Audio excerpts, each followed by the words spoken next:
Welcome to a Wonder Junkie podcast. I'm your host, Ryan Anderson, and if you enjoyed this episode, be sure to rate the show. That helps people to discover it on Spotify, YouTube, iTunes, and it's also on Rumble. Enjoy the episode. Nobody knows what's going on. Nobody knows. Nobody has the faintest idea.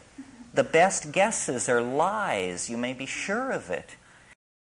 I think you're a fascinating human being, so it's going to be cool to just easily just dive into how you think, how you got to how you think, and sort of how you go about approaching even putting your content on the internet. It seems like you're scouring the internet and finding all kinds of interesting data points and putting it on whiteboards, and you're so good at articulating it and seeing patterns. So I thought it would just be excellent to dive through some things. I have a huge list of things to fall back on if we need to, but awesome. I like to free flow and just be curious and see what happens. So, yeah, I'm all for it, brother. I'll let you take it away. Yeah, well, thanks for joining me, brother. I found you probably only a few weeks ago, maybe less than a month ago, doing a video on Greenland. It popped up. It's actually one of my friends sent it to me, and he goes, "You got to check this out." So I watched it, and then I had to send it to like 3 or 4 good friends. And so I started diving into your work, and I'm like, this guy is so good at pattern recognition, and I want to know how the hell you got here. So I want to sort of dive into, like, you know, you do real estate, and I think you started to see the economy get weird, and then it made you curious. But let's go into a little bit about how you even got to a place where you're speaking about Greenland and having whiteboards and connecting dots and articulating the corruption that's going on. It's amazing. It's funny because you say it like that. It's like, yeah, how did we get here? Right. And that's exactly what I wrote, was like, how did it get here? How did we get here? And why it's only getting weirder and weirder and weirder. And you're really good at articulating it. So I appreciate the work you're doing. Thank you, brother. Well, yeah. If it gets us to where we're at today, I can give my personal story. Let's start there. So I through high school and middle school, real heavy bullied pretty heavily, to the point where just life kind of stunk. I wasn't very happy or go lucky. Wasn't very connective with other people, and a lot of me wanted to just be affirmed by others. Never got that. You know, my parents worked really hard, dual military, opposing shifts most of my childhood. So I grew up seeking attention, then wouldn't get it from school. Got the exact opposite at school. And you kind of see how the years kind of flew. And it was a private Christian school, which for anyone who also attended, geez, you have the same 12, 15 people there with you the whole ride. So the hierarchy never really changed. Yeah. So immediately, as one does, military. My parents were dual military. I'm like, get me out of this. And initially I took on, I'm just going to do National Guard, get to college, reset. Ended up being 4.5 years of active duty. Went overseas, did the deployment, got back, kind of shifted my plans. I'm like, all right, what's the path of least resistance? Let me go be a cop. So I actually applied, realized the training is like 3 months overnight. I just got back from Afghanistan. Like, let me go be a correctional officer for a little bit, and then we'll do that. And plus, I'll have an easier time getting through the academy. Well, flash forward about a year after that, I have somebody approach me at church, no less, that's a real estate agent. Exact. Listen, I make a lot of money selling houses. You work at prison. You got a decent smile. You should sell real estate. Yeah, all right. Thanks for complimenting my smile, but that sounds stupid. I want steady pay. I've always got the 2-week check. I got benefits. I'm going to be a cop. And, 3 times later, still said no, until one night she calls me, 10 p.m. She knew I was about to go on the night shift, little creep. Knew I was about to go on the night shift. Sweetest lady. Actually, my principal, 3rd, 4th, and 5th grade. So kind of connect. She signed me up for the class when somebody had dropped out. And so without telling me she hadn't paid it, we went to debt and a credit card to afford the class. And, flash forward about 5 years later, we had the #1 team in Southern Delaware. Damn. And a lot of it came from this stupidity that I really had toward business. I got asked to leave my first semester of college. I wasn't a great student in high school. I always had a hard time paying attention. And when I got into business, I kind of took the opportunity of not knowing anything to try to learn as much as I could. And I just grabbed every single book I could get on communication, every single book I could find on sales, uh, neurolinguistic programming, the biology and physiology around body language, recognition, negotiation. I got really obsessed with studies and getting down to the brass tacks of how this all works instead of just going to these hoorah seminars, which real estate's filled with a good real estate sales hoorah seminar, which I'm all for. High energy. Let's get together. Let's clap it up. Let's go. But when it's just surrounded by sales BS, I'm just like, there has to be deeper. There has to be more. And I carry that into today, honestly. I carry that into today quite a bit. But the real shift happened logistically about 2022, 2023, when simultaneously I took off in the real estate content space. Thousands of realtors were watching me speak. I was getting flown out for seminars. I was on these bigwig podcasts, Realtor.com, Forbes. It was crazy. But I quickly got to meet the multimillionaires and walk through the homes and drive the Ferraris and go to the private parties. And I realized, man, it's all the same stuff you guys are kind of chasing, except you all just have gotten together to chase it together and you're affirming one another. It's the same drugs, just a little bit more fancy because you're rich and at a party. You know, it's the same day drinking. You know, the same thing a homeless person would do, except you're rich, so it's not that uncool. It's the same greed that is keeping a normal everyday person from being able to pay a bill when it comes down to the supply and demand of it. And there's nothing against capitalism as a whole, but I started to see that there's a lot of shallowness in what these people's lives have developed into as they've chased this scarce material known as wealth. And then combine that with the market shifted dramatically. We don't got to, I'm sure we can tackle a lot of subjects here today. I don't want to mucky it up with my economic nerd stuff, but no, I love it. Just keep flowing with that. So is that what drove you to seek to understand how the economy got so messed up? Exactly. Yeah, exactly. So I've always been a real estate nerd. You can ask anybody that's been on our team. You know, at one point we had upwards of 17 agents. I kind of saw the forest starting to shift, and so I downsized to some of our best agents. A couple awesome agents didn't like that idea and went and did their own thing. A couple of them, they're doing awesome, love them. But every single one would tell you I'm a nerd for it. I would always come to our team meetings with the graphs, with the numbers, correlating things. Here's what's going to happen here in the next couple quarters. I know they're saying this, but it's probably going this way. And we were pretty spot on. And it really led them to be more powerful agents and actually valuable agents, because most realtors, they're just middlemen saying, here's the kitchen, like real value. Like, let's help people. But then when I started to see the forest for the trees a little bit more, and I was studying, and that led to more macroeconomics. And then before I knew it, I'm studying other housing markets in other countries and different laws. And it started to dawn on me that there were kind of simple fixes that could be done now to prevent this big problem that could start to happen, which is inflation. And then I started to watch the inflation happen. And I just wanted to learn more, because I was like, I'm not a smart guy. I don't have an economics degree. I don't have any degree. I didn't go to any fancy school. I don't know any fancy people. I never had a bank job. There's no way I'm seeing a solution, you know, and it was just one at the time that I think the Fed could do, and they're not doing it. And then I discovered the Fed's not even a government entity. And then I start to learn that, you know, more about where central banking even came from. And then I'm starting to understand more about how the bond market operates and how this market operates. And before I know it, it's not just housing anymore. I want to know every gear as best as I can, one by one, understanding it's a huge machine, but one by one.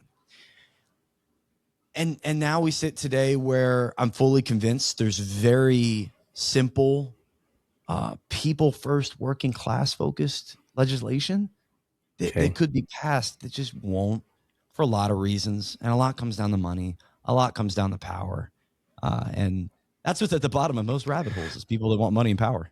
And were you, yeah, I agree. Were you questioning this stuff? I mean, what was your framework? How old are you, first of all? I'm just curious. I'm 32. 32. So during COVID, I mean, this was a big wake-up call for a lot of people to start actually questioning authority and government and just weird corruption. What was your frame like then, and how come you weren't digging into more of this stuff then? Were you just so busy with the real estate market and just focused Obsessed on those with it. tasks?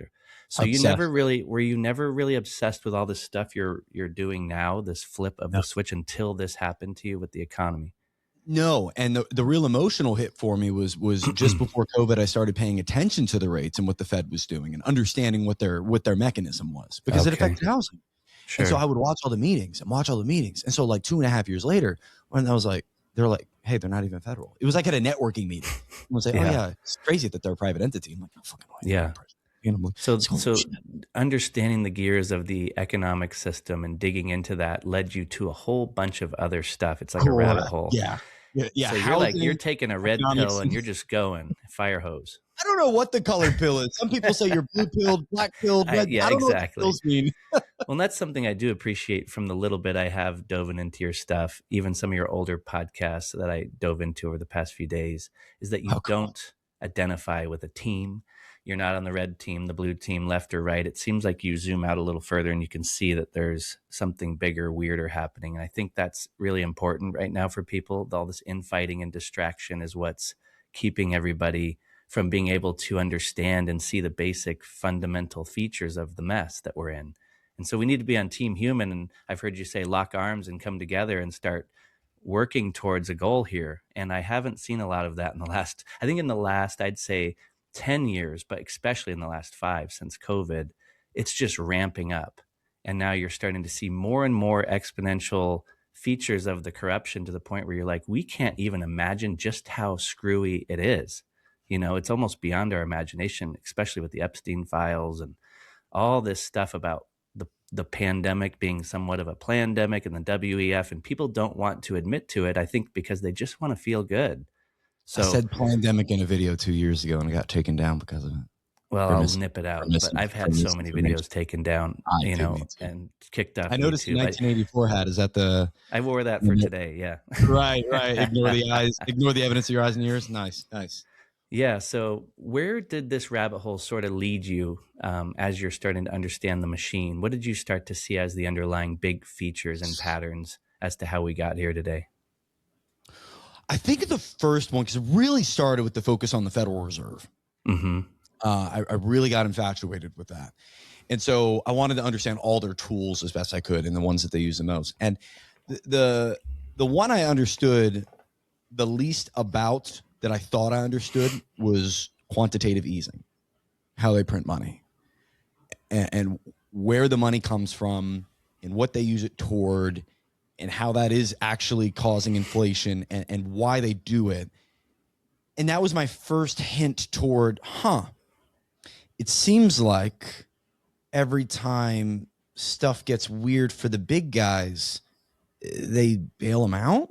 And it seems like, okay, that when we're adding this money to bail them out, we're simultaneously making everything more expensive for the normal person. But the normal person is paying that extra fee to a billionaire corporation who also got bailed out. Mm-hmm. So it's like, okay. So I started looking back at history to look at other times where there's been inflation, other times where there's been issues with big banks, issues with big corporations.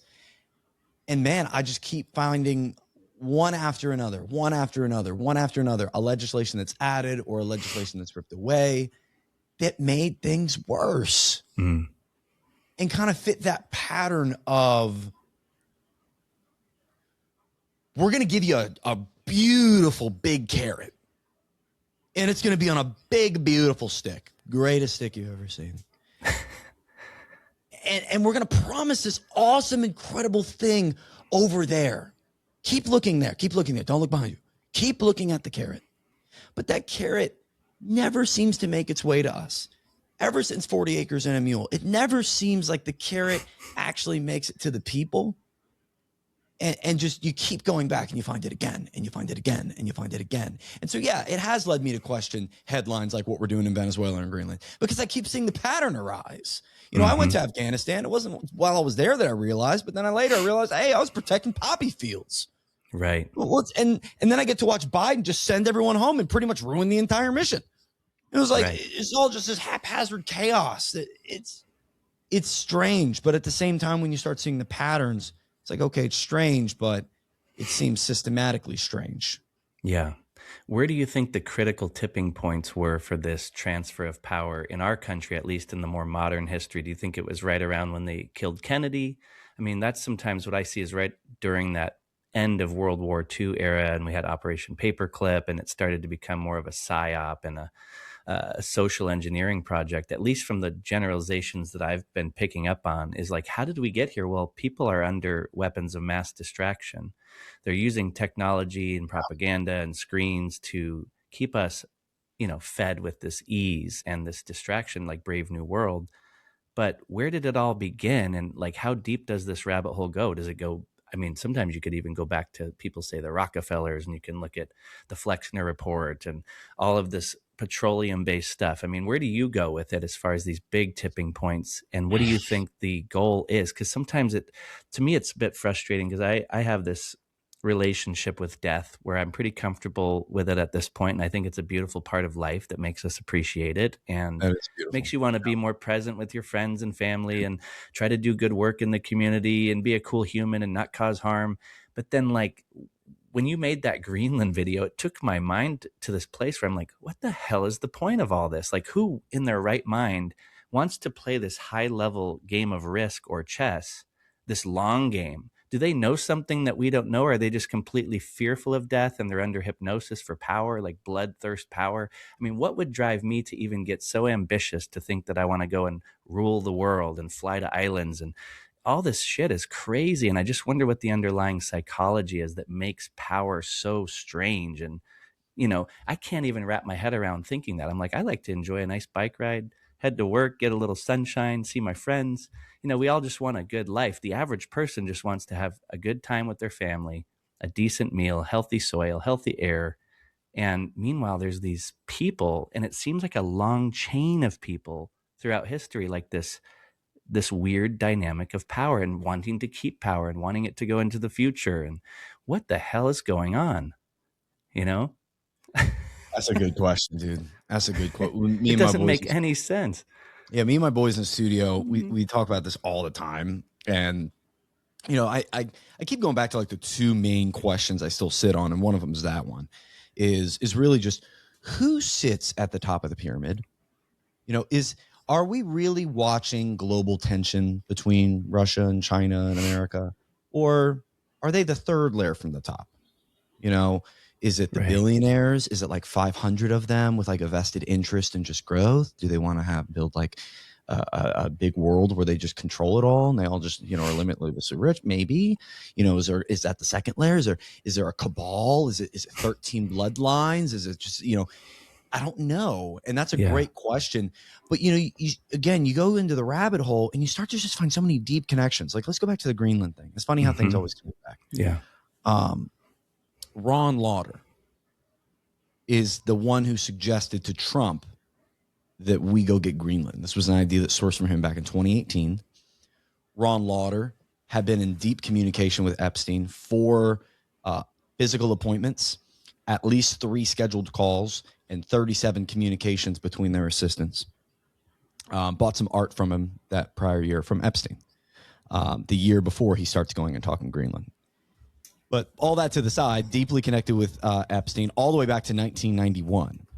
1991, they get connected through the Mega Group. Mega Group was run by Les Wexner, the guy that gave Jeffrey Epstein his Manhattan home for $1. Owner of Victoria's Secret. Ron, is the World Jewish Congress president. He is also the father-in-law to Kevin Warsh. Kevin Warsh just got confirmed by Trump as the next Fed Reserve chairman to replace Jerome Powell. Wow. So his boy, who married Jane Lauder, the heiress to that billionaire fortune Ron has, and Ron has it because his mom died. His mom had the Estee Lauder makeup company, cosmetics company. And then it gets deeper because then you find out Ron actually has articles he's written largely about anti-Semitism and largely about Israel and all that fun stuff. But he has a lot of political commentary. And I was able to dig through records and find that in 1986, it looks like, is when a painting just fell. And I thought the FBI was shooting at me. Sorry. Oh, right. Where were we? Ron is in 86 meeting the ambassador to Israel for United Nations named Benjamin Netanyahu. Wow. He then, in 1996, helps oppose the man that would end up being assassinated. Ron Lauder does. Lobbies for Bibi and helps when he's down 30 points in the polls at the moment because there was large speculation. Even the wife of the man who got shot in 96 suspects that Bibi was behind it or at least allowed for it. In 96, he got this new campaign manager, an American-based executive experience, fantastic Republican campaign manager. It was like his name was like Finkelstein. Not making that up. And he was hired and funded by Ron Lauder. And then Ron Lauder would go to serve on the peace committee for Bibi later on between them and Syria. So within Bibi's cabinet. And this is the same guy who's getting Trump to go and cause geopolitical mayhem by taking on Greenland. Like, that's insane. That's a direct, immediate, simple connection between Epstein, Bibi, Trump, and this guy whose son-in-law is now going to be running our free market economy. And that could just be, again, with the pyramid, the fourth level down. Right. I don't know. Well, you seem to be so good at remembering. You're almost like you know who Dr. Jack Cruz is. That guy's memory. My head would roll. It's just weird how your memory is so good. I'm going to be honest. Like, you're able to remember names and dates and patterns. And I'm watching you do these videos. It's so interesting. It's maybe your memory's bad to some degree with something else, but when it comes to this kind of stuff, for some reason, you're really good at remembering it and regurgitating it, which is helpful. I think I think there's like a Slumdog Millionaire effect sometimes, man, because the combination of items in my life, you know, between getting to serve the country and have some pretty poor leadership, but go through some big mistakes, and then get to have a marriage that I would be completely terrible at and selfish in, and have such a loving, forgiving wife and beautiful wife help support me through growing a business, and that business would lead me to learn how to communicate better and talk with people better and create content and get over the fear of speaking on stages and things like that. To now, the very thing that I sat in a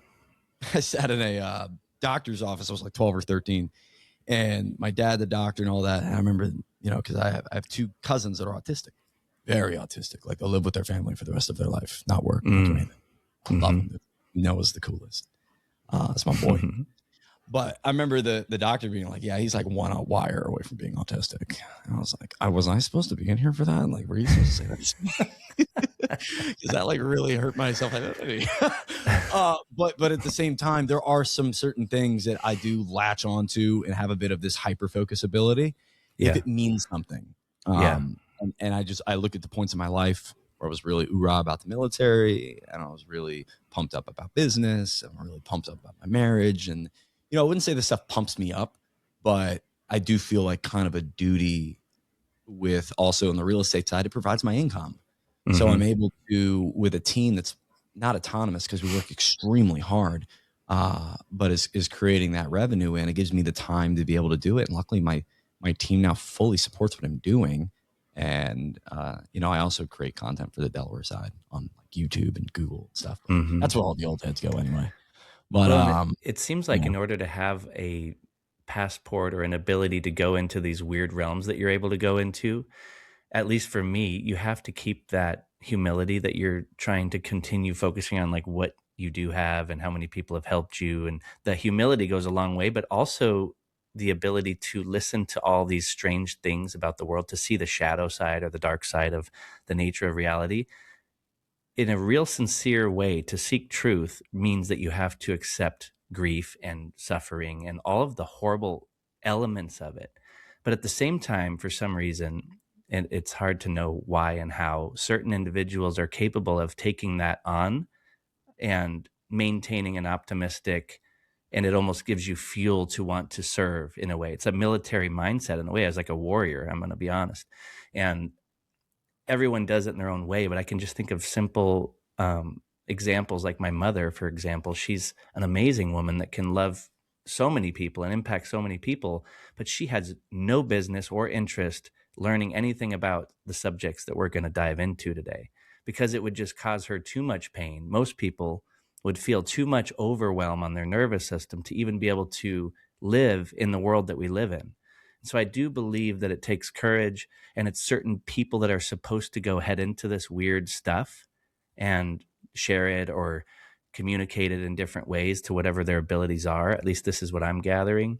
But you seem to have this ability to do that, but always keep your feet on the ground and keep an optimistic view and still want to serve out of it. Like you're doing it for a bigger reason, not to just consume fast food and to go, oh wow, it's a next dopamine hit. Like you're actually, it takes a lot of work to do what you're doing. And I do appreciate it. But that's at least what I see, is it takes a lot of ability to keep your feet on the ground and still function in the society while you're learning this weird shit. Thank you, brother. I accept those kind words, but and I'm not perfect. I'm still. You mentioned the dopamine. I'm actively working to eliminate as much, if not all, dopamine creating items. Removing the TV out of the bedroom type deal. Like having the phones on the chargers in the bedroom. We've been moving toward, and I like like a nicotine gum or something like that. But really, like there's so many different ways. You're right, where cutting the dopamine and cutting the mass media. Like I don't listen to music. Like that's one of the reasons I'm able to consume much more in the forms of like this type of information, because I can listen to that hour-long documentary or listen to that 1.5-hour cabinet meeting while I'm at the gym or in the car. I have it on TV when I'm editing another video for real estate. And I don't have any ego attached to it. Like I could be, I hope everything I talk about, I'm wrong about. I don't have any displeasure in being wrong. Do I want to be embarrassed? No, I don't want some viral video going around of some guy that disproved, like that would suck. Like, of course, but at the same time, if I'm absolutely wrong, I'm absolutely wrong. I don't have any credentials. I don't have any reason anybody should listen to me. I just want people to.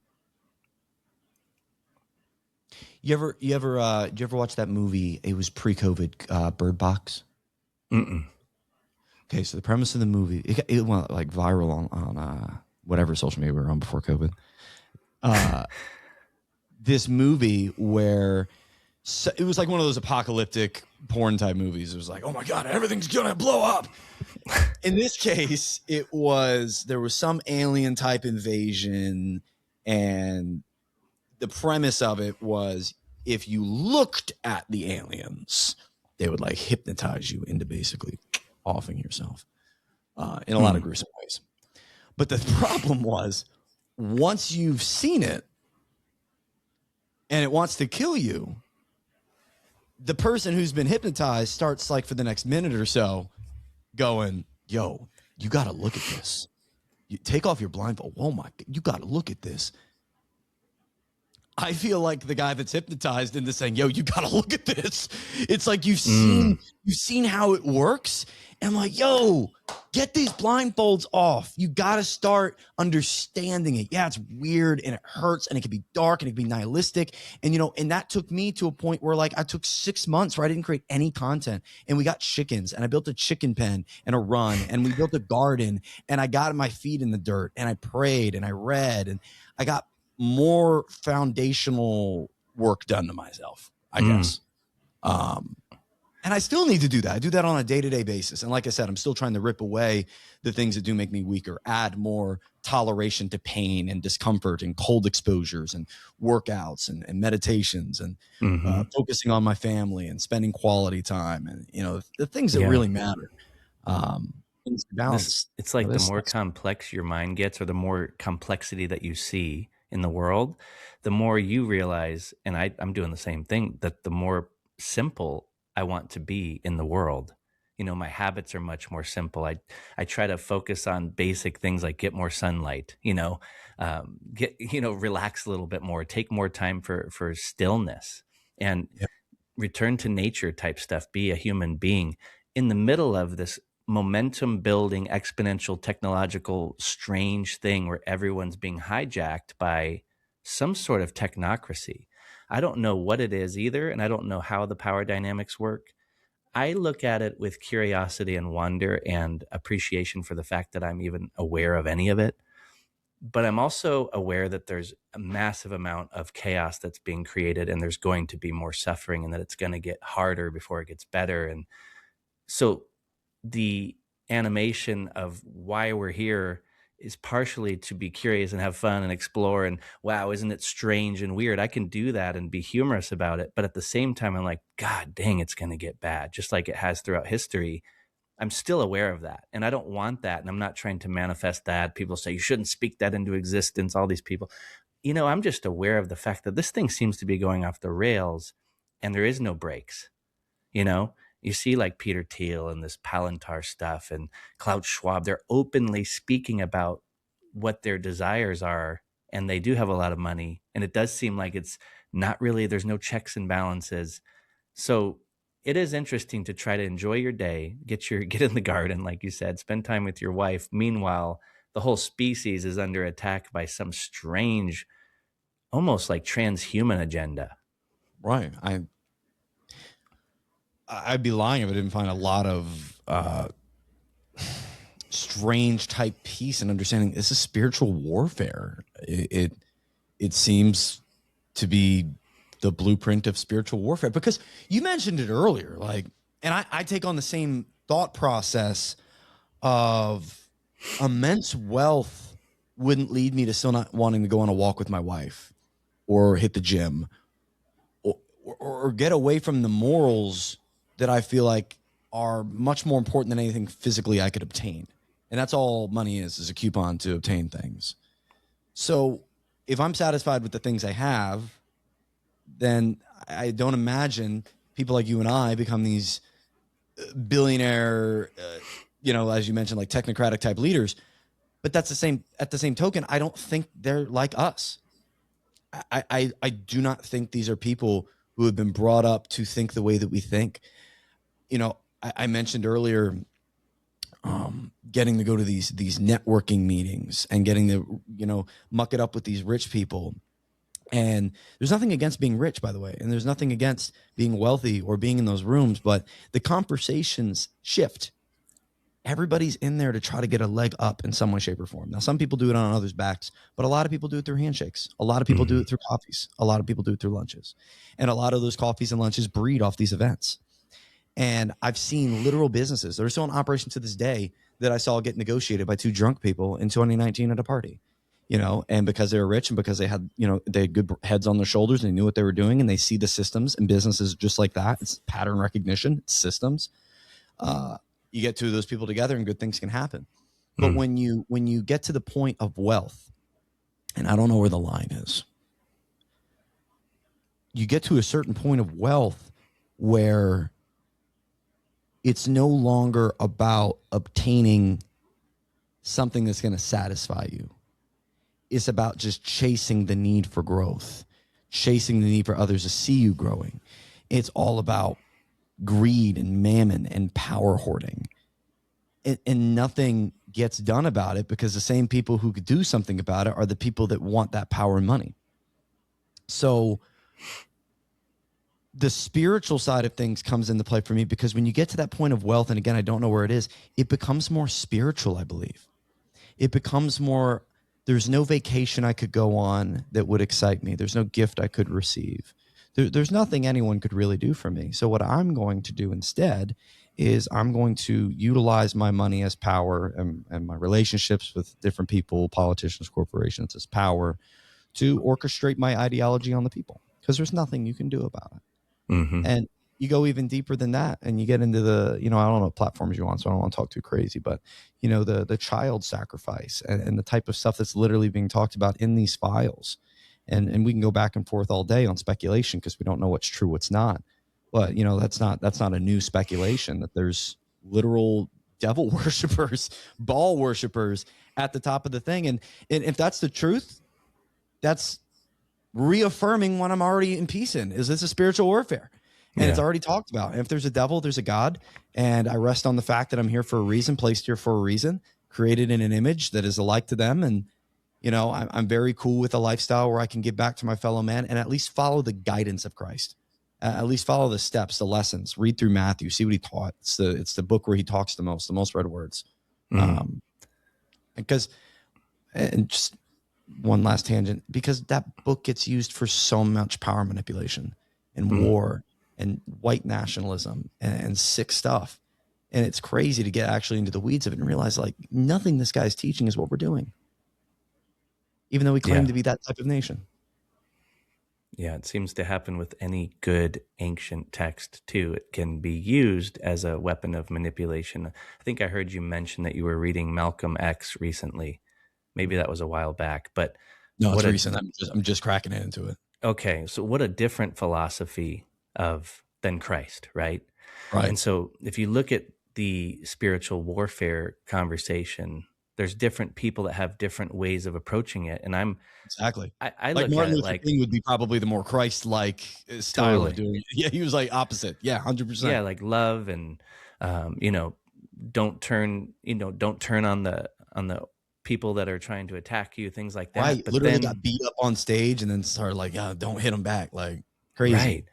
Well, even on the micro level, I think, okay, if someone breaks in this house right now, I have a shotgun. I don't want to shoot somebody, but I'm glad I have it so that I know that at least I'm capable of doing something versus just trying to like pray for the guy when he walks in the door. Now, do I care or fear or do I ever think about somebody doing that? Never. I feel completely at ease, but I also feel like there is a time maybe where we have to do something physical, and I don't want to encourage the people in the world to go and be physical right now because that's the last thing we need, especially when we're all under hypnosis and psychological warfare and we don't know what team is doing what and there's so much confusion. I think that the social engineering is so sophisticated right now that righteousness is probably the least of our best options because that's what's happening is they understand the human psychology so well. I think the people that learned all of the programming during MK Ultra and they took all the experiments from Nazi Germany. It's like they have an incredibly sophisticated understanding of human psychology, and now it's easy to just keep people distracted and divided. And so it's really a dangerous idea to think violence is a good answer or just civil disobedience is a good answer. I don't think that's the answer, Right. Because but what's on the other side of it? it's just more and more power because then you can create more and more military and government power to go. And I think that's almost what a lot of this ICE stuff is. And the stuff we're seeing is to a lot of the stuff, at least that's being fed on the media and the way that they're portraying it to us, is to Hmm. divide us and to get us completely so against each other that we're going to create violence and have more of a civil war type scenario. And it'll be easier for them to use more and more weaponization of military tactics against the US population. Yes. I think it's So, exactly what's happening. yeah, it's crazy, man. It's a weird time. Well, how did What they is stop? that? I mean, Yeah, go for it. that's how they stopped the hippies. You That's know, exactly right. Operation Chaos. That's how they stopped the hippies. You get it to a point where they're peacefully protesting in mass. You infiltrate it. You cause chaos, and then you have the right to shoot, and then you have the right to push back, and then you have the right to propagandize them as the enemy. We see it happen with Antifa. You Yeah. see it happen with ICE. It's you're right. It's just patterns. It sucks, but there is a piece to understanding you're not crazy. Yeah. What are some of the things on the practical level that you are making content for or doing in your local community that helps people within reach to deal with the times that we're in? Well, we do a 7 a.m. call. I do a 7 a.m. call on my YouTube, live, 30 minutes, young men, mental health discipline. Start the day right. It starts there, just like anything, one brick at a time. We have to take care of ourselves. We have to take care of our bodies, our spirits, our brains, and start our day with some discipline. For me personally, I'm big on breathing exercises. I love Wim Hof. I love anything from Tony Robbins. Andrew Huberman has a good one. I'm big on staying in the gym, some form of physical resistance, going on a walk, join a soccer club, like go bike, like do something physical. I early morning sunlight, water. I avoid sodas and sugary drinks. Even though the other day I had a Sprite, I haven't had a Sprite in so long. I was like, man, this is crispy. I get it. And I try to eat as whole as I can. Even if I eat out, I try to eat some places where it's more of a homegrown ish place where I'm not eating just crud. And like I said earlier, like I'm half diagnosed, as very high functioning. We'll just call it ADHD, and that requires me to eat well. I take a super shake in the morning. It has all my multivitamins, nootropics, creatine, uh, collagen peptides, like just a bunch of conglomerate. It tastes nasty. It's like dirt. Throw some fruit in it, spinach, and just try to cover my bases, because it's hard to stay focused in a world that's trying to feed you terrible food, trying to feed you a lifestyle that's full of comfort and full of dopamine all day, so you feel like a zombie, and then trying to feed you the medicine to fix that problem that they're causing. And simultaneously, they're making sure you make as little as possible so you're not too good. And just every direction is like, go gamble on this, drink your pain away, watch this game. There's a new series on, you should check it out. It's like, man, it's just like everything is about pushing you back down. And then you go to the car after the gym, turn on the radio, Sabrina Carpenter on like the main pop station. It's like, she's literally talking about fucking the whole time. It's crazy. I just try to stay away from that. And I think that keeps the other side of my brain calmer, as I'm not taking in as much as I'm not taking in as much as I can. Yeah. And when you go to learn something right now about the nature of things, just the rabbit hole, what is your main focus right now? Is it the financial markets? Is it still the economic stuff a lot, or is it more trying to see bigger patterns? What are you going to make your next big whiteboard thing on? Well, we just did a whiteboard on Kevin Warsh, new Federal Reserve Chairman. Did that on YouTube, Spotify. Right now, I'm editing a video. That's where I really enjoy content. So I don't have to, it doesn't have to be my face or anything like that. And our YouTube is small. Our YouTube is not big at all. So we get like 1,000, 2,000 views, but I enjoy creating the videos. We enjoy it. The video I'm editing right now is really just connecting everything with the Ron Lauder Greenland scenario, because that's the active manipulated story going on. Like, for example, a quick one was like Venezuela. We spent a few months talking about, well, oh, look at all these crimes. They've taken over apartments. We got to get them out of here. But like, you can only connect about 4 murders back to them. So it's like, are they really creating a lot of crime? And then you go into, oh, they're bringing drugs in. Okay. Well, the majority of their drugs go to the European Union. It's like over 80%. And then the cocaine that comes into our country is from them. We don't get fentanyl. Fentanyl could be laced in cocaine, but usually that's if it's making its way through cartels from Mexico, which apparently we're taking hold on to. But regardless, not a huge drug issue. So what really is it? It's oil. You have this big Bitcoin reserve. They have a very prominent authoritarian who did not need to be in this position. There was also getting away from the dollar when they sold their petrodollar, or when they sold their oil, they weren't going to use a petrodollar. That's a red flag. Pattern-wise, it's been a red flag. And then what goes from, we're just going to make sure that our crime rate stays down and drugs stay out of our country, slowly turns into a post-game interview after the fact of like, yeah, we own Venezuela right now. We're going to just kind of take it over for a bit. It's like, wow, that moved fast. And it seems like that pattern unfolds quicker and quicker each time. So Greenland is like the active one. And I want to track it and keep on with it because,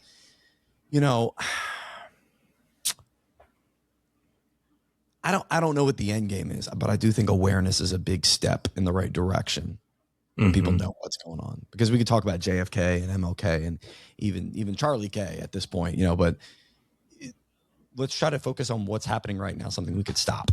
Yeah. No, I appreciate that perspective, because sometimes I'm like, if we can't even admit that 9/11 was messy, you can't move on in the conversation sometimes with someone, because they're like, oh, conspiracy guy. That's a great baseline. It is. It's like I can now go out in the world, and if someone's not willing to, even I work at the fire department, and 99% of what you and I are talking about would not be on the table of something to discuss, because everybody would rather watch the game. Right. And, I've always been a little bit of the weirdo in that culture for 20 years, for the last at least 15 of them. Right. I've just not been interested in watching sports, and not really been interested, not to judge it, because I think sports are cool, and I love the people I work with, but I do see that my pattern recognition is much different. I'm looking through a different straw, Everyone's Right. looking through these tiny little straws, and nobody has the perspective that has the whole. But yeah, it is interesting, and sometimes I think it's a good thing to go back in time and read history first to see where the patterns emerged from. But maybe that's wrong. Maybe I should start focusing on current No, no, stuff. no. I think the history of it, because you said a question earlier, like, what's the modern thing we could look at as like a turning point, and like, what's the long term one? I definitely think the long term one is 1500s Rothschilds. I think some people would get into, no, it's deeper, the Orsellis and the DuPonts and this. But when we talk about modern day issues like the big wealth gap problem we have, that's created by the banking system. And the banking system, central bank banking system, is birthed by the Rothschilds. The usury based model, all that conspired by, facilitated by multiple wars funded by both sides, from the Napoleonic Wars to the funding of the War of 1812, the funding of our second national bank, the attempted funding of the Civil War, the bailout of our country with Andrew Carnegie and JP Morgan in the late 1800s, all the way up to the central bank meeting that happened in 1910. It's that pattern that you see unfolding of, okay, I can see control being orchestrated here. And then you look at someone like an Epstein, someone we now know and have known for a while, but it seems to just keeps expanding. The network is worldwide in so many different subjects, like from education to finance to maybe even Bitcoin. Like, what's going on? We got so many things. Again, I won't even get into for the sake of algorithms that show there's a lot of people invested into and involved in some really sick stuff.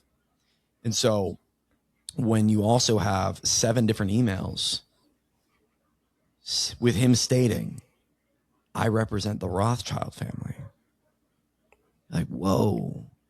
When you watch an interview, and this was like last May, where Alan Dershowitz, who's Epstein's lawyer and Trump's lawyer, go figure, says, he gets asked, she said, so stupid question, because he's dead. Stupid question, but do you still represent Epstein and everything like that? And he's like, no. I didn't ever personally represent. I was introduced to him by the Lady Rothschild.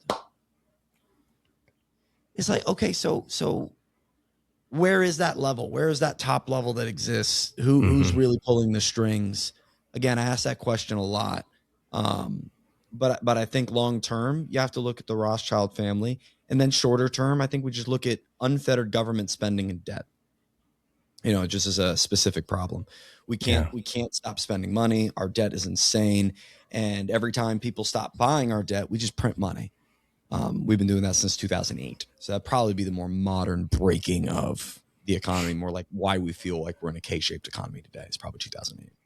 Yeah. And I'd eventually love to drift back to that top of that pyramid and just say a few things. But on that Please. note, I'd love to ask you, like, what is your vision right now of the aim with the dollar and with finance? And what does the average person need to consider with awareness as far as like what the goals are of this so-called technocracy? Because it seems like there's going to be some form of social credit system built on the back of Palantir and all of this digital currency, like a global currency, so that they can use geofencing. And it seems like some sort of total enslavement. It sounds horrible to say that, but that's what I'm seeing the desire is, by capturing the money and putting it into a single coin and then having it blockchained and then having everybody's social credit attached to that, sort of like they're doing in China. Is that what you're seeing? You can't give the answer when you ask the question. Well, I wanted to ask you, No, because that's I'm giving you my low right. low I think the resolution view of social it. credit score in China thing is like a little unconfirmed. I don't know if that's 100%. Do you know that's 100% going on? Honestly, there's nothing I know as 100%. Right. I'm I get willing it. to say Same I don't deal. have a clue what's Same going deal. on. We need I'm a always Jamie. like, dude, that's like usually the starting point for me is like, I don't have a I'm clue. gonna look that up. I'm gonna get some more detail on it. I have a Chinese app called Red Note, and I just be going there all the time asking them questions, and they'll just. But the end goal, well, the Greenland side of things right now, there's already articles you can find of this idea of freedom cities, and these freedom cities are corporate towns for control. Just leave it at that. We saw them in like the 40s too. You can look up corporate towns America in the 40s and you'll find it. Between digitizing currency And I'd say the wage crisis, forcing people to be able to afford less and need more to be able to survive. And this consistent and constant, it almost seems like the news is trying to desensitize us to the wildness that's going on in our country. Desensitize us in a way almost emotionally toward us, so we don't react to it. So we kind of succumb in a way. Combine all that together, we're going to have people being more and more succumb to madness that can't afford to do anything about it in a world where all the money is digitally provided by the very people causing the oppression on the other side. So yeah, you have a little bit of a problem, but I think the solution is going to be some form of control around UBI and government disseminated currency. You can look at CBDCs, what they want to do possibly with our debt, with stable coin. It's like we're clearly walking into a world when we're talking about digital ID and all these things combined, where everything that you are is either in your phone or in your AI glasses or in your chip, or, we're walking right down that path. And whether or not that power that they would have over us from doing that leads to them saying, well, you can't leave the country. And by the way, you got to stay within this geofence or else we're going to flag you. And if you do X and Y, we can shut your car down, shut down your bank accounts, and you're not going to do anything. So you come back and face the law. Like, yeah, in theory, that could happen. But we're speculating as to whether or not that would be the course of action. Is it the right amount of tools? Yeah, absolutely. Like AI databases being compiled by Palantir, funded by the government, so that they know everything from our third grade math test scores to, what our blood type is and what you ate for dinner yesterday and posted about. I mean, yeah, full control is possible, I would say. Yeah, it does seem like we're heading down that path. I'm curious what your thoughts are on the institutions like the colleges and the education system being created for indoctrination and obedience, and how much money and funding has went into that over time. Like, what are your views on that? Well, I don't speak toward very well, I should say, because I don't know the history of it, of colleges, other than the fact that a lot of the people that we see that are jacked up are coming out of Harvard.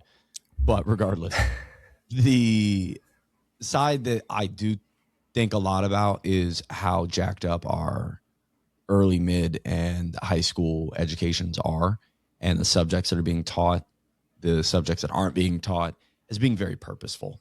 The lack of financial education, the lack of mental health preparation, the lack of social education, emotional intelligence, trauma / therapy opportunities, the lack of critical thinking, logical thinking. It is this 7 to 8 hour, do what you're told, be here, be there, be in the right uniform, speak properly to your authority system that was indeed created to create good workers. But the thing is, we're not in industrial corporate America anymore. We're a services economy. The biggest bolster of our economy is the services we offer in the financial sector and the tech sectors. So the fact that we aren't training for AI or at least prepping ourselves for the tech booms, the fact that we're not doing anything around people in trades that want to pursue that. Like by the 8th grade, if you're going to be a plumber when you grow up, why are you still going into algebra 3? Like that doesn't make sense to me. I think there's a level, if I could make one shift to schooling immediately, would be like, we need to treat college like high school. And then we wouldn't have so much problem with college, because in college, people switch their majors all the time, waste a bunch of time figuring out what they want to do, right? Let's bring that to high school. Let's allow them to toy around with, almost like trade schools kind of do, toy around with what they want to do long term. So when they reach the end of high school, they can decide, A, is college needed? And B, when I go, I know exactly what I want to major in. So I think there's a lot of ways you can look at it as a jacked up system. You could want to fix a million different things, but I would come down like finance and like emotional intelligence. People lack it so much. Yeah. Nobody's taught even the fundamentals of how to breathe. I'm big into breath work too. And I'm like, man, I wish I learned some of this at a younger age where I could learn how to regulate my nervous system. Right. I'd love to peek back just a little bit at the upper pyramid thing, because it seems like you ponder that a lot with your friends and you have spent some time just being curious about it, but you're willing to admit you don't really know, from what I'm gathering. But when I think, like, if you zoom out just through history, is it to you something where you are just born into a family, you get this snapshot of time, you inherit whatever the family is and you continue it on, and so it seems like this evolutionary path of power? Or is it, I just don't understand how people continue to play this game when you do think of, if it is a small group or a small family or a bloodline, Mm-hmm. it still doesn't make sense. It almost seems a little bit more like chaos theory, where there is, you can only get the little slice of a straw while you're here to look in a certain direction, and you only get such a little, like you and I have such different perspectives, we're circling around the similar things, but by the time I hit 80 or 90 and I die, I took in like 0.01% of the information available. So how is it possible to think that a whole bloodline of people have this trajectory into the future and are trying to map out some plan? It doesn't even make Yeah, no, sense. 100%. I think it's a mixture of a couple things, okay? Okay. I think it's a mixture of a couple things. I think blackmail is very, very real, and indoctrination into families and cult-like atmospheres is extremely real. And the ability to control somebody within these families at an early age to ensure they are a part of the family lifestyle, Mhm. whatever that means, it's not difficult when you have ownership over that child and they're within your four walls and you have all the money in the world to make sure that happens. Whether or not that brings trauma or not, they don't care. Um, it's about power. And we're also talking about not a long period of time, right? We're talking 500 years max. But if we just shrink down America from the starting line of our creation, we're talking half that. So if we're only talking half that, we're talking 4 to 5 generations. And those 4 to 5 generations between 12, 13, however many families too, also intersect in life and death. So they're not all dying off at the same time, next generation. Not, there's going to be crossover. Um, and you're right, when they die, they receive this insane amount of money. Now, one thing I have come to know about people with money is there comes a certain point where you have so much money, it can't all just be yours. There's too much to manage. You have to have people to oversee it. You have to set up trust. You have to have foundations. You have to have ways that things operate to make it work. So it's extremely complex. And so to hand it off to someone, I imagine, is not a simple like, hey, Uncle Tommy died. You're a multi-billionaire now. So if you need any help, let us know. Like, I imagine that's a very well-planned, orchestrated process that lasts a decade to ensure it's handled properly. But again, if we boil it down even sooner to just like Federal Reserve takeover, central bank takeover, now we're just talking about 100 years. We're talking about like a generation and a half of people that simply want control. Do I think there's a little bit of chaos theory? Yeah, I think they're opportunists. A good story comes out of the Napoleonic Wars when the son, I think it was James Mayer Rothschild, his son was the head banker and money exchanger in France, and had come in on the tail end of Napoleon, on the tail end of the Revolution. And he came in and basically bought up everything cheap, resold, became actually richer than the central bank of France in a very quick amount of time. So then Napoleonic War breaks out between France and England. So the James Mayer of Rothschild, which I might be getting that name wrong, there's so many different Rothschilds, is the head of the Central Bank of England. So we have two head central bankers going up against one another, two head financiers going up against, and their family. And so what happens is when you're at war, you control your forces based off how much money is available. And the amount of money that's available is completely determined by that country's central bank. That's why we even started our initial Federal Reserve, at least on the surface, because the very first thing it funded was World War I. Central banks are for war. And when you have two people at the head of both of the war machines, you can start to shift things. And that's exactly what some historians believe happened, is French actually took their foot off the gas. British took it on. I don't know the full, I need to go into the depths of the different stories and Waterloo and all that. But either way, Britain won. And then messengers within the clique of the Rothschilds were able to give the message back to him before anyone knew. And so the morning of the market opening up, Mr. Rothschild's up there on his podium, And instead of saying something, give an announcement to this whole floor of people, these floor of investors are waiting to hear what happened in the war. What's going to happen if France wins? They basically thought they were French now. What is our money worth? What does any of this mean? And so what he does is he takes the bonds, the debt of Britain that he had in his hands that he owned, and he started selling them one by one, just laying them in the sell pile, one by one, laying them. And it caused a panic. Everyone started selling everything. And it wasn't until a day or so later that they learned that I actually won. And so what was happening that day or two where no one knew? He was buying lots. And quickly, he doubled his net worth, all while his son won the war. Now you go to the War of 1812, the Second National Bank of America. You see them come back in again, running the same exact playbook. I don't think it takes much when you are the god of your world when you have that kind of money. I don't think personally it takes too much to convince somebody to keep that going. But it is a strange question to understand the nuances of the relationships and the amount of blackmail that's involved that keeps people in check versus people who are just simply morally corrupt. And I don't know. And you also talk about DNA. DNA is a crazy thing. All right. I was talking with somebody on a podcast the other day. He was a running back in the NFL. His dad was a running back in the NFL. You know, you see that all the time. Like one guy, one incredible athlete mates with another incredible athlete. And look at this. They have an incredible athlete. Yeah, maybe that type of lack of morality is bred. I don't know. Yeah. Sometimes I think that too. The hardware keeps passing through, and then a little bit of the conditioning, the coding keeps going. Exactly. The coding's there, and then they get indoctrinated into it for their whole childhood. Right. That's life. And that could be why people like Elon want to have a ton of kids, or, you know, maybe, engineering them in a certain direction with his money and influence, and hoping that his legend, his legacy goes forward. His next executives. There was something I thought about when you were saying that about power, and wondering about countries now and technology companies and stakeholders, and trying to see, is there a blending now of Russia and China and the US? And it's not really these countries at war, because behind the veil, there's actually stakeholders and technology companies that are embedded within all of it. And we're becoming a big transfer of power. Is that what you see? Right. I would, if I had to put my bet on it, is that a lot of the international quarrels we have are chess matches. It's just moves being made by someone above them, and that there's not real too much skin in the game.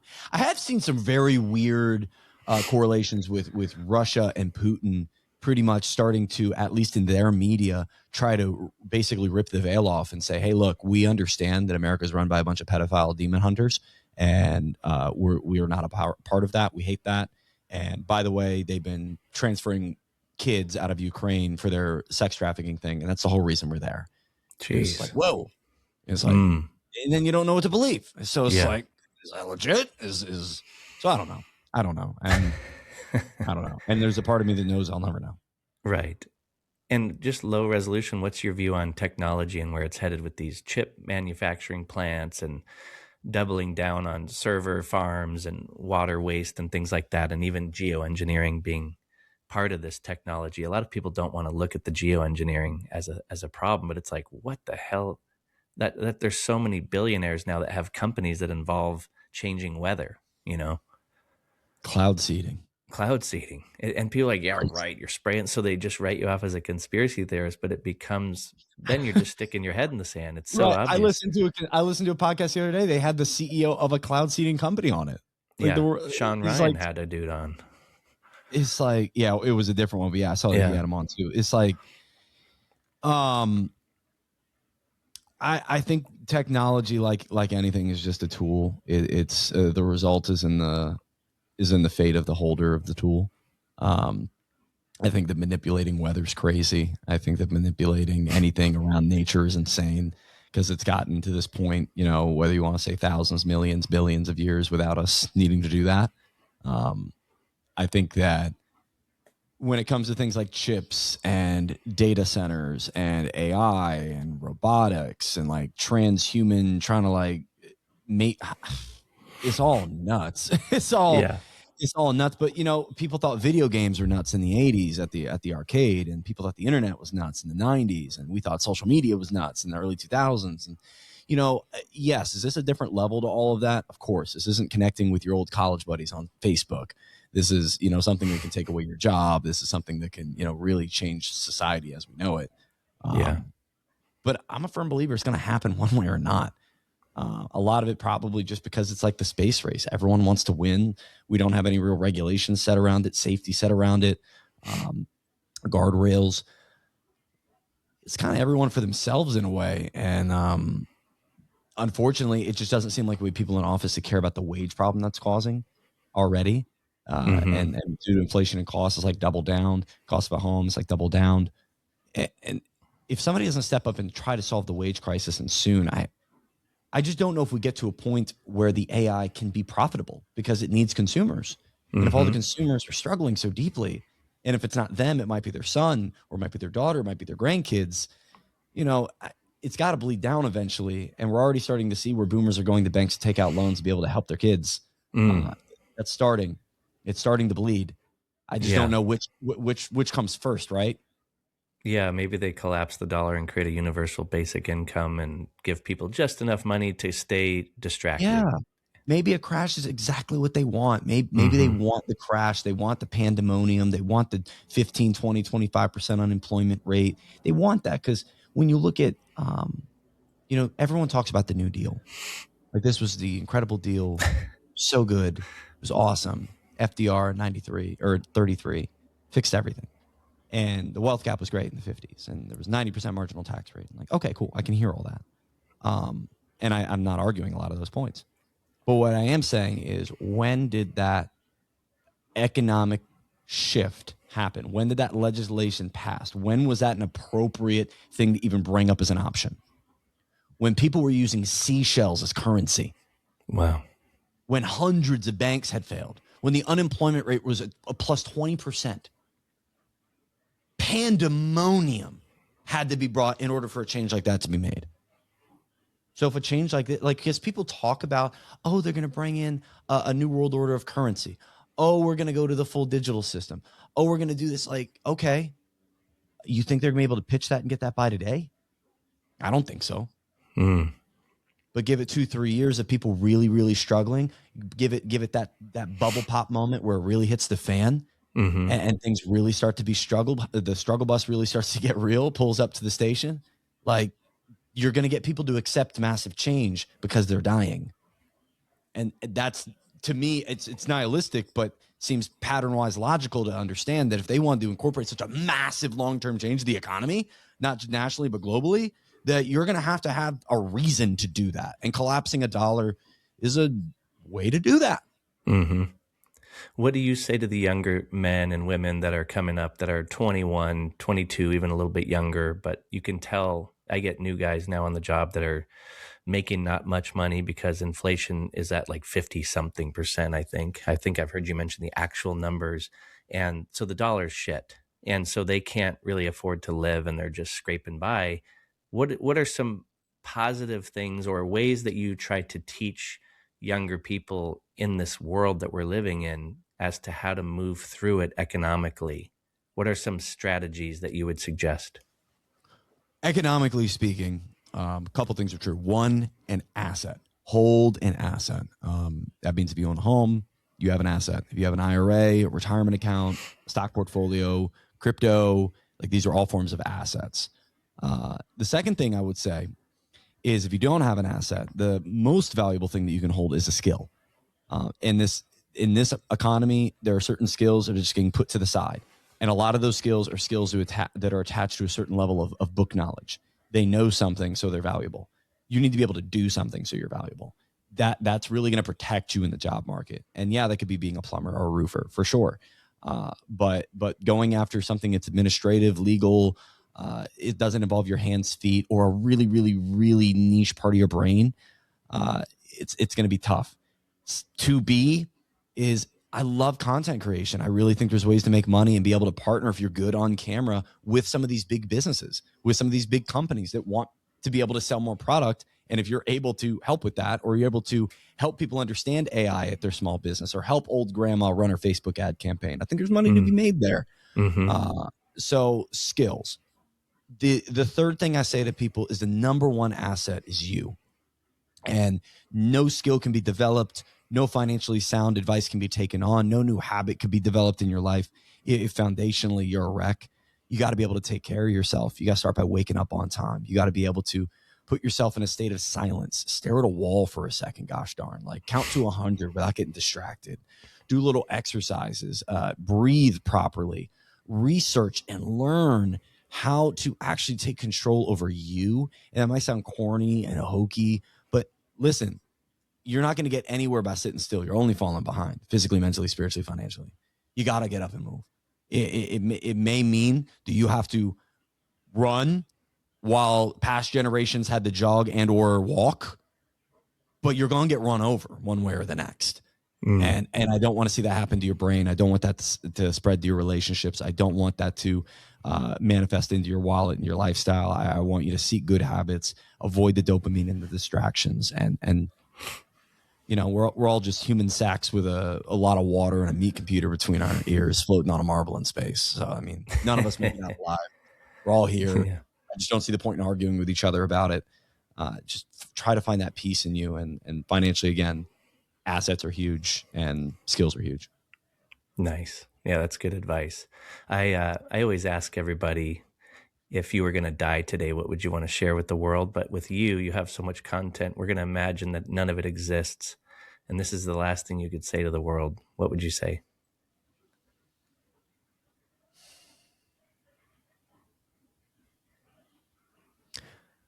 I'd probably say just keep going on. I wouldn't have anything magical to say. I would just say keep going on, because I mean one of the biggest movements in my life, personal development wise, in every direction, was understanding and tolerating this word surrender. I've been in control of my life my whole life, and hadn't really gotten too far in advance personally because of it. And I remember I kind of had this moment where I really gave into this idea of I've been trying to lean forward into life and push and grab and keep my head down in life and make my way, when in reality, this life is beautiful. This nature, this system that we live in, the energy around us, all of this is beautiful and perfect and orchestrated in such a way I can't understand. I need to fall back. And I developed this tendency of understanding, the universe is forever rigged in my favor, and I need to lean back into it and allow this river of life to take me the direction I need to go. And a lot of that led to where I'm at today, because I wouldn't have guessed I'm going to be doing this with you and making the content I'm making. I feel like I'm truly just doing what I'm supposed to be doing. And I wouldn't have ever gotten to that point if I stopped trying to be so gosh darn stubborn on knowing what I was supposed to do and being so obsessed with that. When in reality, when I stopped being obsessed with it, it kind of found me. So I would just say keep turning, because when I go to an airport and I see all the logistics to go into the staffing and checking people in and security and making sure people don't got something crazy in their bag and all these flights going in and out and making sure the pilot's got a hotel where he's staying and you got your flight crew prepared for what to do with a crazy person on there, and everyone's, all this stuff, from how the old lady that needs a ride because she didn't bring her wheelchair gets to the gate to who serves food. So many operations, but yet it all flows. And it's a man-made system, and it flows. And guess what? If I died, it would have still flowed. If I didn't walk into this airport, it would have still flowed. And that's happening everywhere, all the time, in every moment, from the way that grass grows to how all these giant billionaires orchestrate this system. It's all operating, and I'm a part of it, and I'm just a part of it. I will utilize my skill set and what others may deem valuable from what I learn, as long as I feel that is what I'm supposed to be doing. But I don't think I'm anywhere special enough to think that, the words that are engraved in my headstone are going to change anything. So I'm going to do as best as I can while I'm here, and I understand the world's going to revolve on afterwards. I love that, man. You're really very interesting human being. I like to say that too. It's like surrender. Surrender is a good word, and I do think people could benefit from a little bit of that. It's a similar too. It's a little bit of faith. Yeah, it's a letting go, and I always say discipline and surrender. You have to have the balance of both, equal flow or freedom. Amen, dog. Because surrender can mean like you're getting away from all the good things in life too, and that's not the point. It's like letting go of the control and the anxiety and the stress and the fight or flight. Because like anybody that's been in the entrepreneur space, like you go to any rah-rah seminar, you get connected with any people. It's like lean forward, push, grab your thing, manifest, go out and get it. It's like, yeah, there's something to that, but I'd never tested the other side of the coin. Yeah. Our culture praises momentum and we glorify it, but we don't necessarily have that brake pedal, and I'm a fan of it. I teach breath work a little bit, not much teaching. It's more of an Cool. experience I help create, but a lot of it is surrender and let go. So I resonate with those words you've been sharing. Amen, So brother. yeah, it's been fun. Thanks for your time today. I'll link everybody to your Instagram. What is the name of your Instagram? Zachary.loft. Is that what it is? I believe so. Yeah. Yeah. Cool, because that's pretty fun for people to follow along. You're very funny to watch and interesting. So it'll be cool to share some of your stuff with more people. Thank you, friend. Yeah, I do my best to try to take the dark subject and throw in a little something to keep it light. It's very entertaining. I'm going to continue Thank you, watching friend. you, Thank brother. you. And Yeah. thank you before you sign me off, thank you for creating the space. I mean it. Anyone within the sound of your voice, I know is a more peaceful, knowledgeable individual because of it. I can tell just from this interaction. You got a dope background, never change it. I want to get a bookcase myself, but the space you've created is awesome. And thank you for letting me be a part of it. Thank you. It's been an honor, brother. Thank you for listening to the episode. If you enjoyed it, please share it and subscribe to the show and rate the show. That helps people to discover it. And enjoy the next episode.